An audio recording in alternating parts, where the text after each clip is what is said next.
This apartment is in France, at a time when the country is plagued by famine and absolute misery. Let's start with the residents. Mr. Clappett is the butcher, the only one in the neighborhood who still has meat to sell. This woman lives in this apartment but can't afford to buy meat from the butcher, so she compensates in another way. This beautiful girl is the butcher's daughter, a musician. This woman lives here with her husband, her two mischievous children, and, of course, her elderly mother. These two make small household items, though there aren't many people left to buy from them. This place is nothing like other apartments. Everything is chaotic and repulsive, but they all have one thing in common. They love having guests.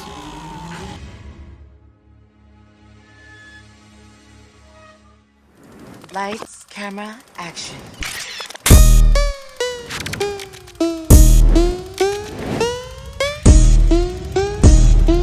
Recap camp. A new guest has arrived at the apartment. Mr. Fox. He's a clown, a funny one. Food shortages in the big cities are severe.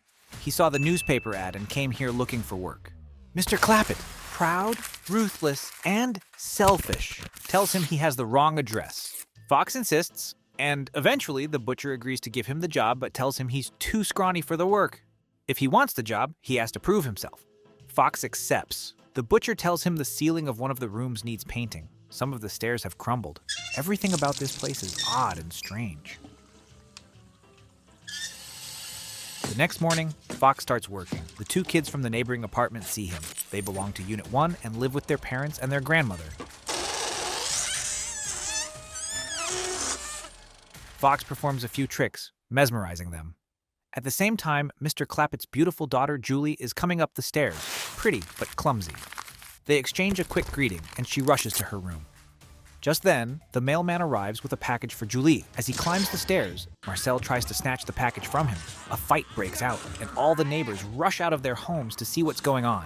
In the end, the mailman pulls out a gun to defend himself. Marcel and his wife surrender. The mailman takes back the package from Fox and hands it to Julie. Julie invites Fox over for dinner. She puts on some music, and soon, Fox arrives. Fox notices one of Julie's paintings and moves to sit on a different chair. Julie decides to pour more tea for Fox. A terrible idea. She realizes she's making a mess. The gramophone record gets stuck, so she goes to fix it, but on the way, she bumps into a flower pot. Fox notices Julie's sheet music. Inspired, he decides to bring out his own instrument. And what an instrument it is. Fox talks about his former colleague, who, after one of their performances, went missing. Only his skeleton was found. People had eaten his flesh.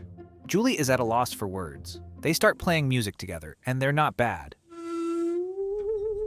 Afterward, Julie warns Fox that many people who come here never leave. The neighbors, especially her father, aren't exactly kind, and perhaps he should leave while he still can. But Fox is already asleep. Julie realizes she's made another mistake. She helps him back to his room. Then, she locks his door from the outside and returns to her own room, dropping the key down a pipe that leads to the lower floor. Unlike Fox, Juliet didn't have a peaceful night. She dreamed that she was surrounded by circus animals. Also, Fox was in danger, and his father wanted to kill him. She quickly ran to help Fox, but she realized that she also needs help, and that there was no way to escape. Meanwhile, Julie reads in the newspaper about an underground group.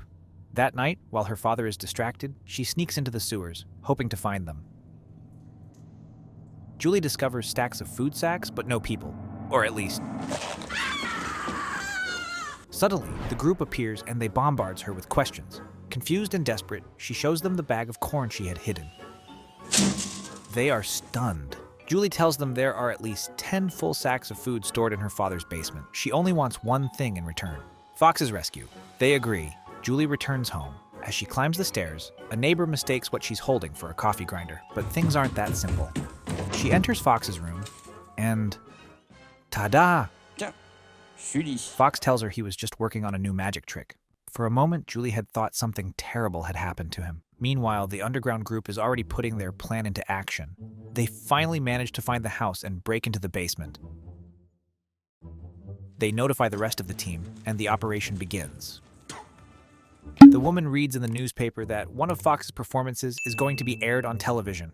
Excited, she rushes to tell him. Fox is thrilled by the news.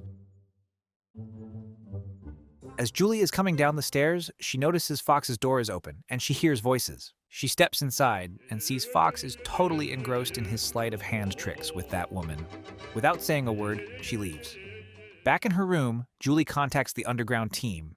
It turns out that wasn't a coffee grinder after all. And, unfortunately, the mailman has a radio and overhears everything she says. Later, Julie goes to Fox's room to watch the TV program with him. Suddenly, the TV signal cuts out. Fox goes up to fix the antenna. Julie follows him and tries to stop him.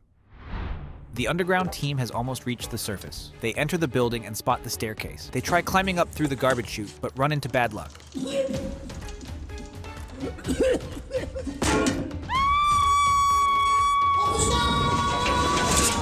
They decide to take another route.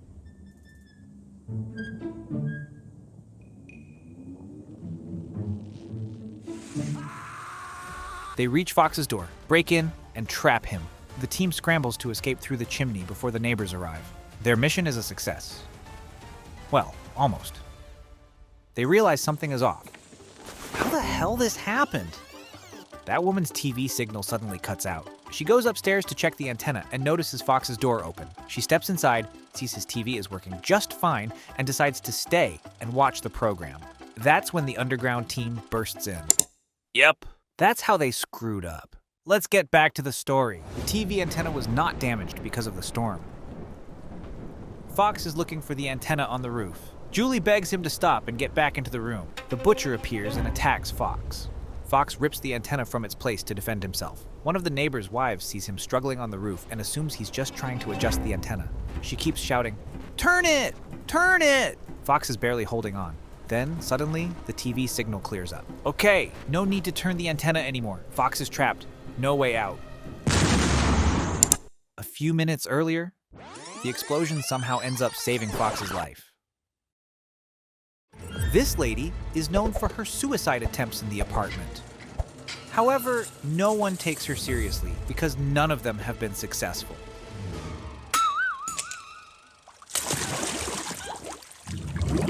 But this time,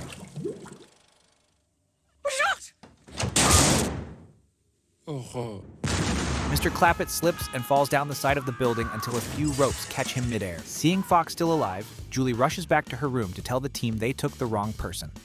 The mailman appears. He starts attacking Julie, until Fox arrives and saves her using one of his sleight-of-hand knives. They run into the first house they see and lock the door behind them. The mailman sends a message to the underground team. Julie is in danger. The team decides to return and keep their promise. Meanwhile, the neighbors rescue the butcher, and now they're all after Julie, determined to save her from Fox. They gather every sharp object they can find and start breaking down the door. Julie and Fox hide in the bathroom. There's only one way out. Julie mistakenly thought it wasn't the time for sex. Fox was actually trying to cover all the holes with their clothes, and that's when Julie realizes what he's doing. Fox yanks the pipes out of the wall with all his strength, flooding the entire space. Meanwhile, one of the heavier underground members gets stuck in an air duct inside the house. The mailman shoots him. Looks like fixing the stairs wasn't the real priority after all. Meanwhile, the kids are up to their usual mischief, filling the mailman's gun with glue. The water level keeps rising.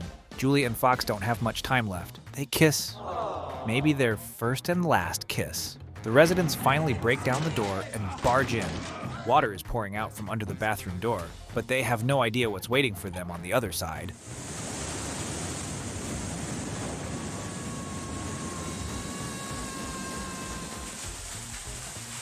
The sheer force of the water weakens the bathroom floor, causing it to collapse. Fox has reached the end of the line. It's time for the butcher to do what he does best.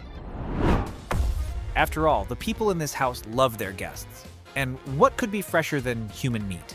Julie desperately tries to stop her father, but it's useless. Just then, the underground team drops a net over the two of them, trying to save them. The butcher, using Fox's own sleight-of-hand knife, hurls it straight at him, but he doesn't realize it's not just any ordinary knife.